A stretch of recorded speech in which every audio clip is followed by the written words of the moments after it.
Juan Kapitulo 6, versikulo 35.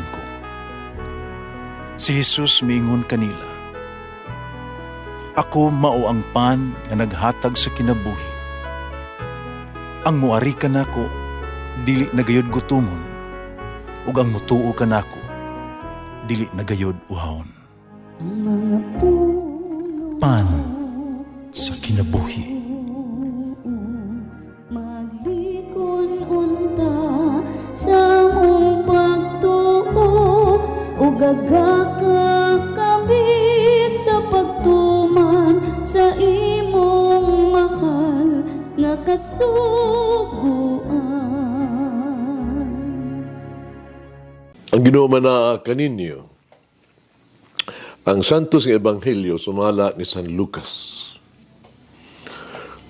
Kisugilon usab ni Jesus kining sambingaya ngadto sa Neguro nga sila nga ray maayong tao o nagtamay sila sa uban. May duha ka tawo nga nangadto sa templo aron pag-ampo. Ang usa Pariseo, ang usa kobrador sa buhis.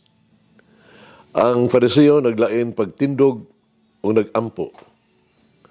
Nagpasalamat ako kanimo, O Dios, nga ako dili hakog, dili limbungan, dili himabay, sama sa uban.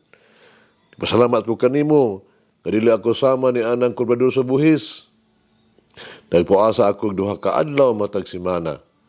Naghatag ako kanimo kapulo sa tanan kong abot. Apan ang kobrador sa buhis, nga nagtindog sa layo, dili gani si muyahat ngadto sa langit. Napamukpok sa iyahang dughan o nag-ingon, O Diyos, maluoy ka kanako nga usa ka makasala. Kami ingon si Jesus, sultihan ko kamo nga ang kobrador sa buhis ug dili ang Pariseo mao ang kahimut-an sa Dios sa pagpauli sa ila. Ang tanan nga magpataas siyang kaugalingon ipaubos. Ang tanan nga paubos siyang kaugalingon ipataas. Ang Ebanghelyo sa Ginoo. Pasalamati ang Ginoo kay siya maayo, ang iyang gugma mulungtad hangtod sa kahangturan. Pasalamati ang Diyos sa tanang mga Diyos, ang iyang gugma malungtaron. Pasalamati ang Ginoo sa mga Ginoo, ang iyang gugma balungtaron.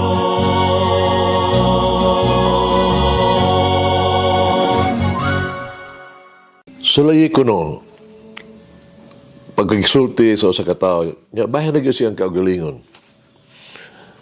Hibaw ka, andam gid siya maminaw kaniya sa pila pa ka oras. Kitungod kay adunay mga tao nga believe kay silang kaugalingon. Kaya mo silang ulug-ulugan, mas ganahan sila ni ini. Apag conceited ba, believe sa kaugalingon ba? May usa ka sakit nga sa tawa nga murag wala ganahan. Gawas kaniya nga believe sa kaugalingon. Hinumdum ko sa usa ka tao nga nag-ingon, ayo ako hangyua sa pag-angkon sa ko ang kasaypanan. Wala gyud ko masayop. Dunay usa lamang kasayop noon nga ako ang nahimo sa akong kinabuhi nga kaniadto ang gihunahuna nga nasayop ako mahitungod sa kabutang. Pero di ay husto lang gihapon ako. Wala gihapon ko masayop. Sa pagkatinuod ang mga tao nga daw nag-awit daig silang kaugalingon. Kinahanglan nga sila ang makaamgo sa ilang pagkayabag ug tuno. Ang makatulong nato ni the moral of the story mao. Kung gusto nimo nga ang ubang mga tao musulti og maayo bahin kanimo, di kaya ang pagsulti og maayo bahin sa imong kaugalingon sa tanang panahon. Hinunupod ko na naay pinultion nga miingon. Kung adunay duha lamang kaya matarong nga tao sa kalibutan, ang akong anak ug ako kining duha, mura. Kung ako usa lamang ako na kana mo'y tarong. Duli daghang mga pamaagi sa pag classify no sa mga tao no?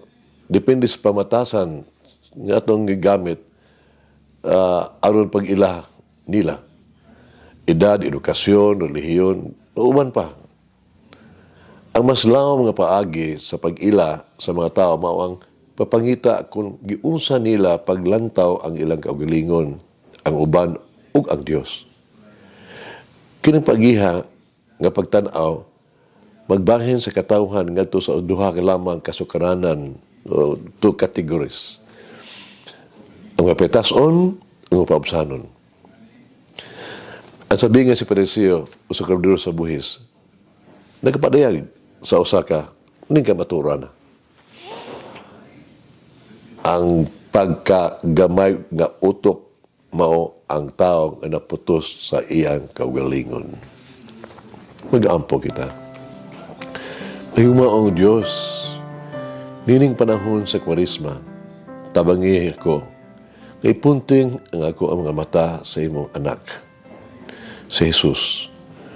Ug bukas ang ako ang mga kasing-kasing sa pagsunod sa iyang plag-ingnan, ehemplo.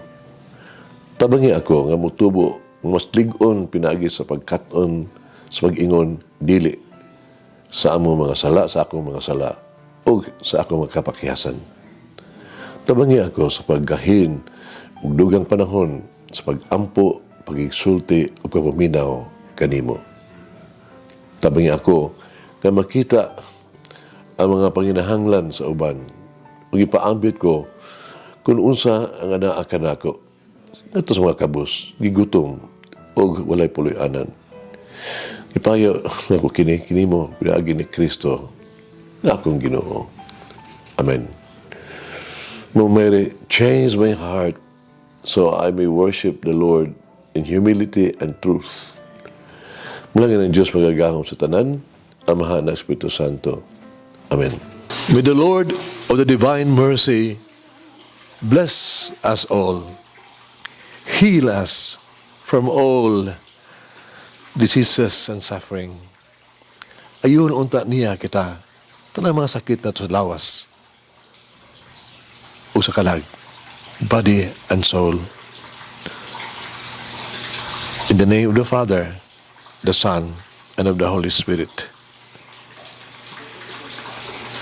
Jesus, I trust in you. Amen. Whoever eats the bread of life will never hunger, says the Lord. Kay galaan inyong nabati ang pagpaambit ug hamubong pamalandong sa pulong sa Dios pinaagi sa tulumanon pan sa kinabuhi nga gidumala ni Monsignor Daddy Silva. Hangtod na usab sa sunod higayon, daghang salamat. The bread of life.